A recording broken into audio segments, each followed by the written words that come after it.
জামায়াতে ইসলামের ইতিহাসে প্রথমবারের মতো দেখা গেল দলীয় অভ্যন্তরীণ দ্বন্দ্বের প্রকাশ্য রূপ। একটি গ্রুপ সরাসরি রাজপথে নেমে বিক্ষোভ করেছে দলেরই অন্য একটি অংশের বিরুদ্ধে। ঘটনাটি ঘটেছে পাবনা সদর আসনে, যেখানে দলের মনোনীত প্রার্থী প্রিন্সিপাল ইকবালের বিরুদ্ধে ব্যানার, পোস্টার সহ প্রকাশ্য মানববন্ধন ও বিক্ষোভ অনুষ্ঠিত হয়েছে। স্থানীয় সূত্রে জানা যায়, জামায়াতের একাংশ প্রিন্সিপাল ইকবালের বিরুদ্ধে দুর্নীতি সহ নানা অভিযোগ এনেছে। তাদের দাবি, তিনি আওয়ামী লীগপন্থীদের সাথে মিলে কাজ করছেন এবং তার নেতৃত্বে দলীয় আদর্শ ক্ষতিগ্রস্ত হচ্ছে। এজন্য প্রার্থিতা বাতিল করে দলীয় প্রবীণ নেতা মাওলানা আব্দুর রহিমকে মনোনয়ন দেওয়ার আহ্বান জানানো হয়েছে। উল্লেখ্য, মাওলানা রহিম পাবনার জামায়াতে ইসলামী প্রতিষ্ঠার প্রাথমিক পর্যায় থেকেই সক্রিয় ছিলেন এবং মাওলানা আব্দুস সুবহানের ঘনিষ্ঠ সহযোগী। এই বিক্ষোভে অংশগ্রহণকারীদের মধ্যে সাধারণ কর্মী সমর্থক ছাড়াও জামায়াতের ইউনিয়ন ও ওয়ার্ড পর্যায়ের বেশ কয়েকজন রোকনের উপস্থিতি নিশ্চিত হওয়া গেছে।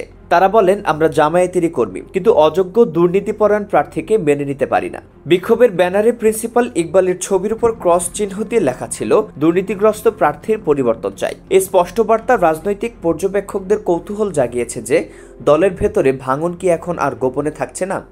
বিশ্লেষকরা বলছেন, গ্রুপিং বা মতপার্থক্য যে কোনো বড় সংগঠনে থাকতেই পারে। এমনকি ইসলামের ইতিহাসেও মতভেদ ছিল, কিন্তু দলীয় নেতৃত্বের প্রতি অন্ধ আনুগত্য ও গঠনমূলক সমালোচনার অস্বীকৃতি পরিস্থিতিকে এমন জায়গায় নিয়ে গেছে যেখানে মাঠ পর্যায়ের ক্ষোভ রাজপথে ফুসে উঠছে।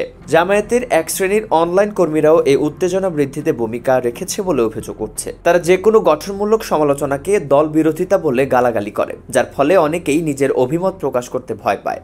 অথচ সমালোচনা থাকলে তা অভ্যন্তরীণভাবে গ্রহণ করে সমস্যা সমাধানের রাস্তা তৈরি হতো, দাবি করছেন দলের শুভাকাঙ্ক্ষীরা।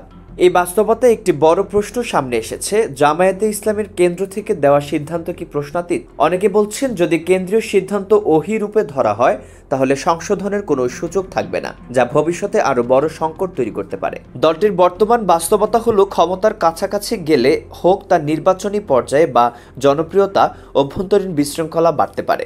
ইতিমধ্যেই দেশের বিভিন্ন স্থানে জামায়াত নেতাদের বিরুদ্ধে অর্থ কেলেঙ্কারি, অনৈতিক সম্পর্ক, চাঁদাবাজি সহ নানা অভিযোগ উঠছে, যার কিছু দল নিজে স্বীকার করে ব্যবস্থা নিচ্ছে। কিন্তু প্রতিটি সমস্যা যদি সোশ্যাল মিডিয়ায় না আসে তাহলে নেতৃত্বের কাছে সেগুলোর গুরুত্বই কমে যায় বলে অভিযোগ করছেন অনেকেই।